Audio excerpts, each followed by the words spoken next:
911, do you have an emergency? Today on Rescue 911, a bicycle nightmare. I didn't see the car. A tragic collision could mean death for a young child. Anybody call for an ambulance? Be there as neighbors respond quickly to save a child's life. Then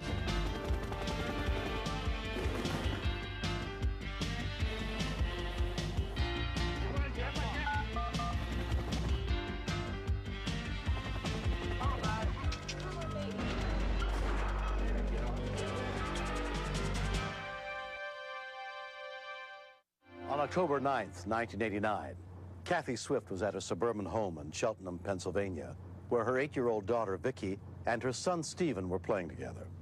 But before the day was over, they would discover that a split second of carelessness can forever change a life.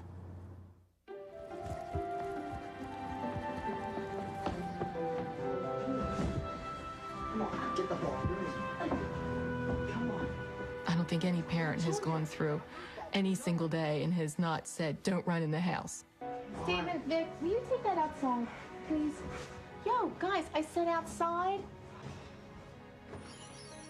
I had one of the koosh ball things, and Vicky wanted it. I said, if you want the ball, you gotta come and get it. Just had it in my hand and started running. She came in and got her bike, and then Vicky was chasing me out in the street.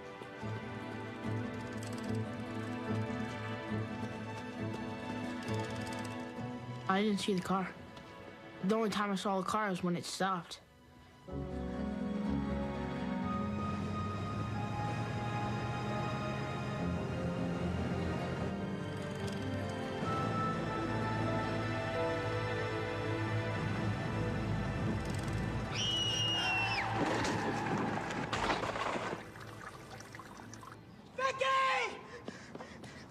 Vicky! She had her mouth open and she was turning her head and she was moaning. I was scared. While the driver sat stunned in her vehicle, neighbor John Hopper, an off-duty firefighter, responded to Stephen's cries for help. Mom! I ran over and there she was laying in the street. Vicky, honey, Vicky! There was gas just gushing out of the back of the parked car where her bike went up and punctured the gas tank. All right, hold on now, babe. I made the decision that I had to move her because the gas was pouring down so bad that, God forbid, a spark or something would have hit. I said we would have all been in trouble. We're gonna take on 3. So that's why I mobilized her head and had Bobby pick her up underneath the middle of her body. When we continue, I could feel my heart pounding, just thinking, oh my God, don't let her die. Come on, Vicky.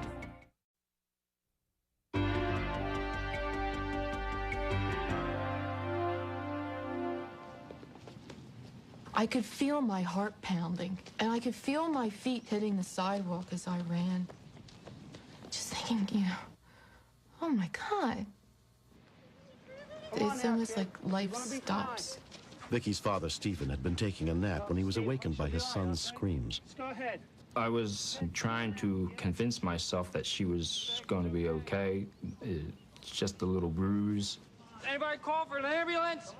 I just knelt down to her and held her hand and said, she's going to be all right because Daddy's here. Come on, stay with me, babe. Come on.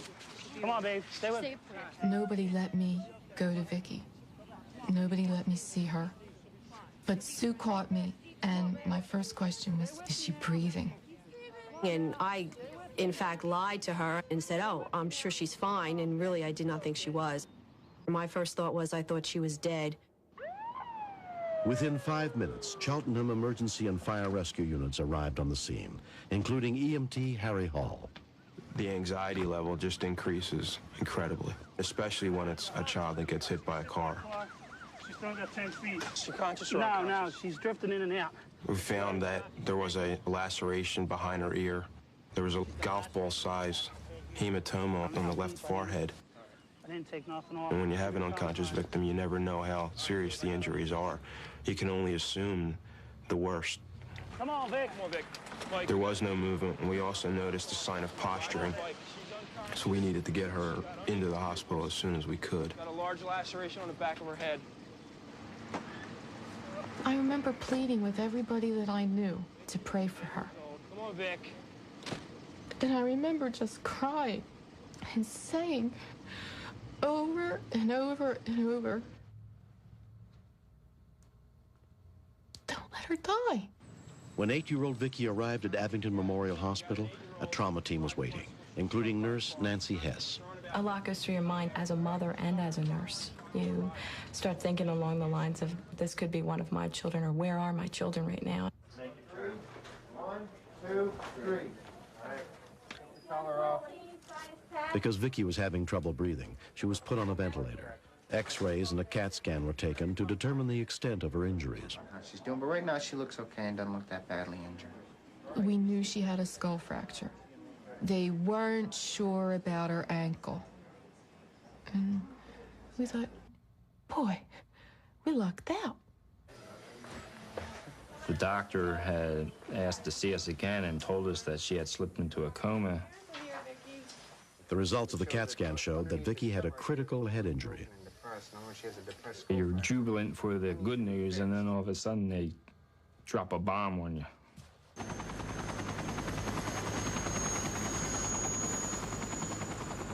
Vicky was transferred to Children's Hospital of Philadelphia, where she was examined by the director of the trauma unit, Dr. John Templeton.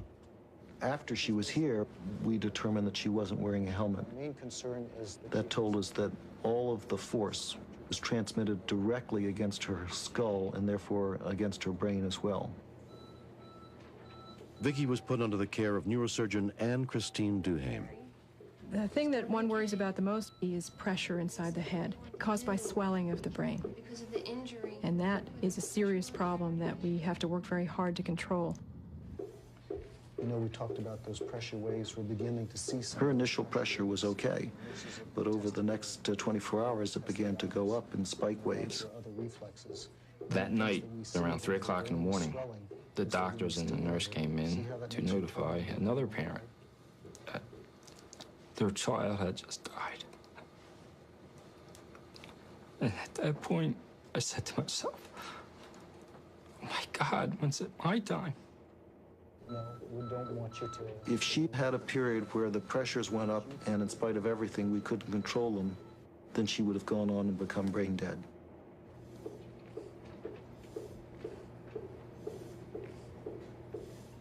I just felt like everything just disappeared.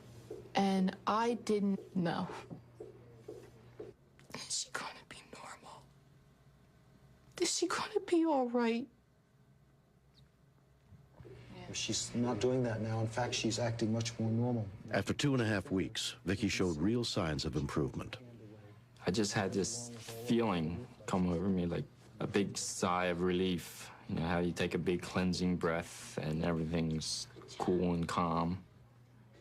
And I said, she's gonna be good. She's gonna be fine. There's nothing gonna be wrong with her. She's gonna recover. Vicky underwent a year of therapy to improve speech and motor skills affected by the injury to her brain. 3 years after the accident, her recovery is remarkable.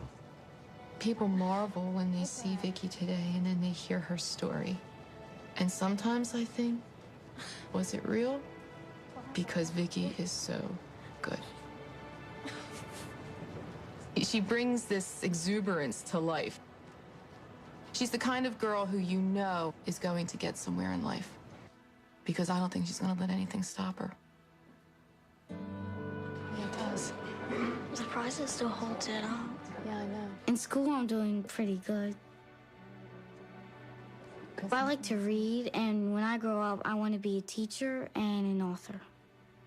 The last real ringing of any consequence occurred on February. I was happy that she came out all better. Well, she's still not the perfect sister. Years after the second crash. If I had to rate her from 1 to 10, I'd probably say about a 9. There's still things she has to work on to be a 10.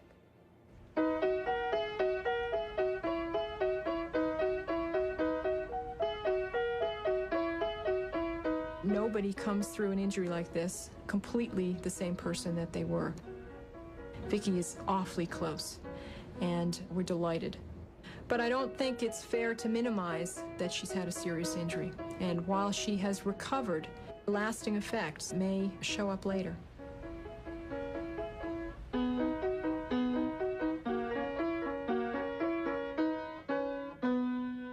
The only really good treatment for a brain injury is to prevent it from happening in the first place. In 1991, the American Trauma Society selected Vicki as a spokesperson and poster child. Together with the Safe Kids campaign, they promote the importance of bicycle safety. There has been a drastic change in our little community here. Before Vicki's accident, I never saw anybody with a helmet.